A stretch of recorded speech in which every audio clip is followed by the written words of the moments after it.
Beta class 8, we are discussing the chapter 3, ruling the countryside. So this we have discussed that the company had got the right to Diwani of Bengal. Then we discussed about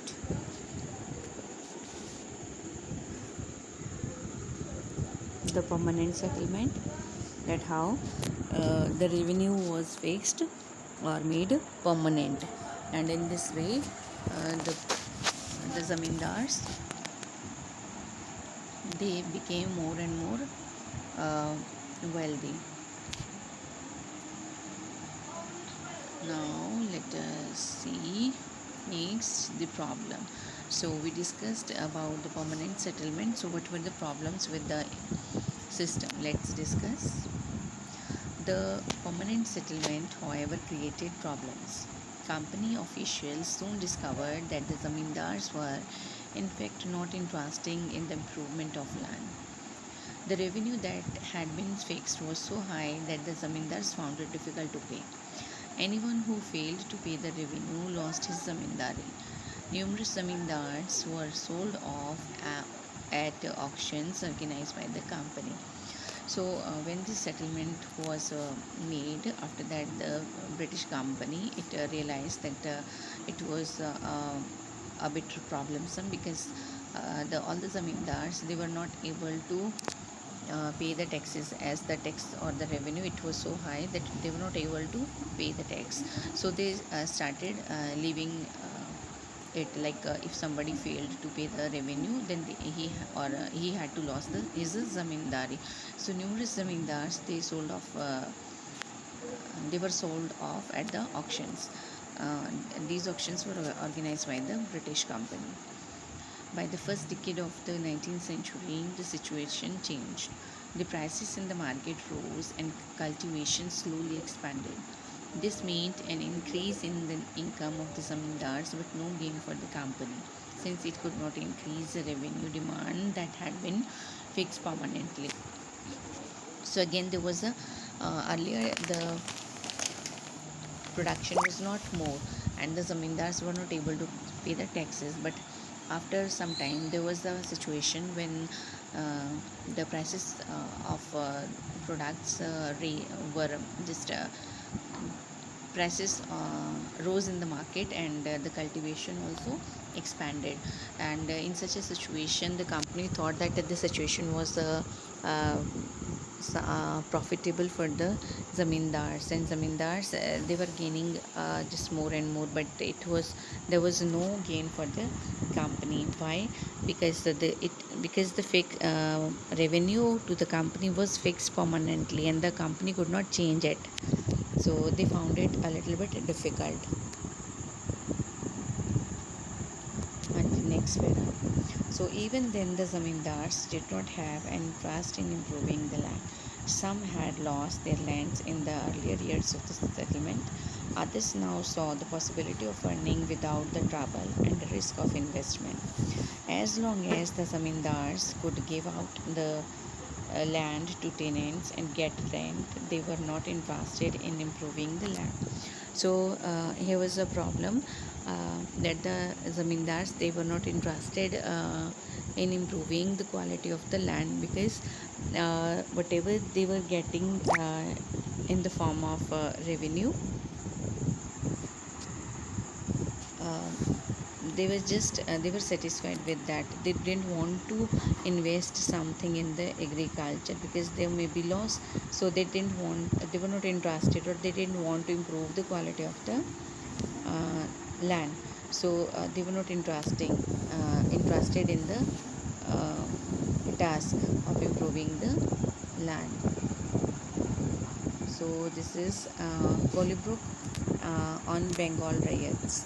So in many villages of Bengal, some of the powerful riots did not cultivate. So in some of the areas, there were some powerful farmers who did not cultivate, but instead gave out their lands to others. Means they just gave rent their land to some other people, or the tenants, taking from them very high rent. So in 1806, H.T. Kolykov described the conditions in the of those under tenants in Bengal. So who people who rented lands from the zamindars. So what uh, conditions? So under what conditions those people were living? The under tenants depressed by an excessive rent income and by serious uh,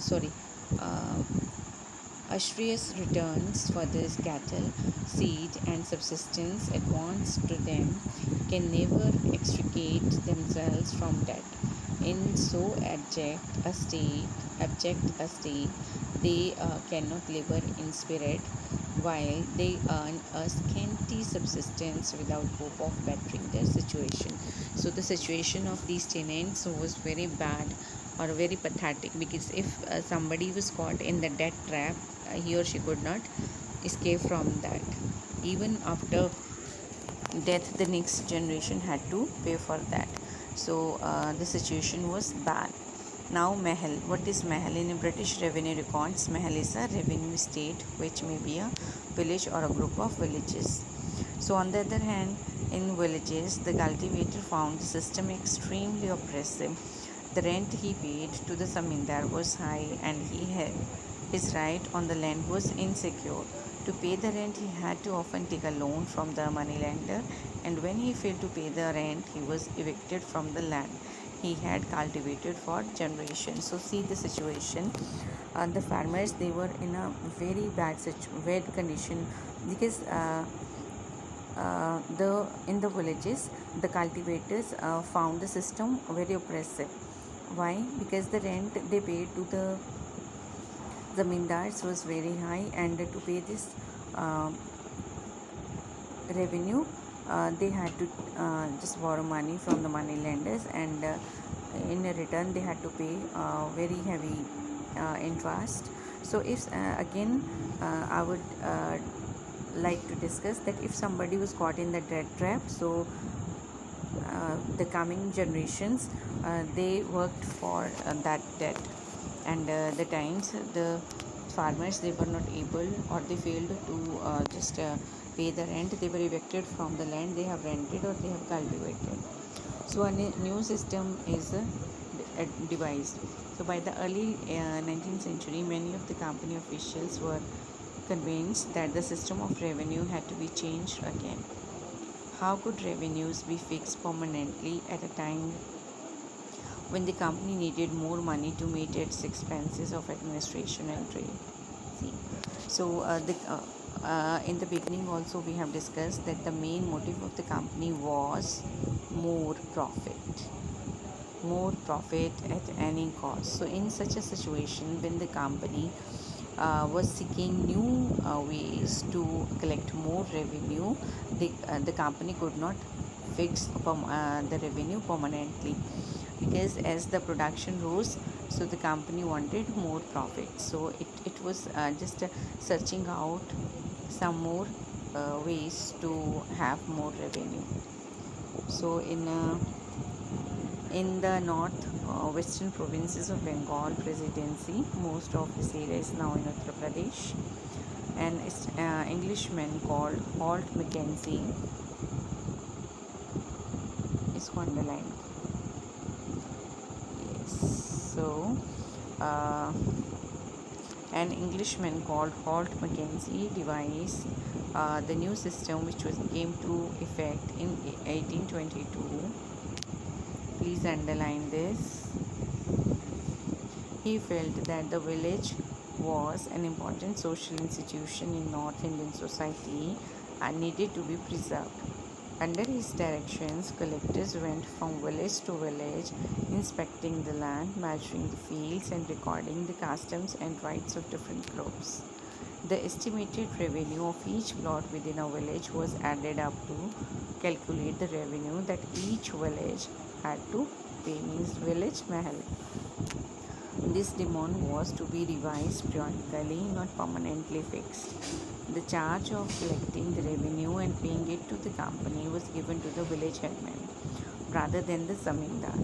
This system came to be known as the Mahalwadi system. So what was Mahalwadi system? In this system, all the villages were surveyed, what type of crops were cultivated. It was also assessed, and the land was also measured. It was added that how much revenue can be collected from one area. So the all this after all this survey, the total revenue was assessed, and the to collect uh, the revenue, the duty of collecting the revenue was given to the headman, village headman, rather than the zamindar. So now it was the duty of the village headman to collect revenue and give it to the company. So this revenue, it was not fixed permanently. The revenue had to be revised after a specific period of time. So this was about Mehalwadi system. And beta, if you have any question query, you can discuss with me tomorrow. In the class. Have a great day.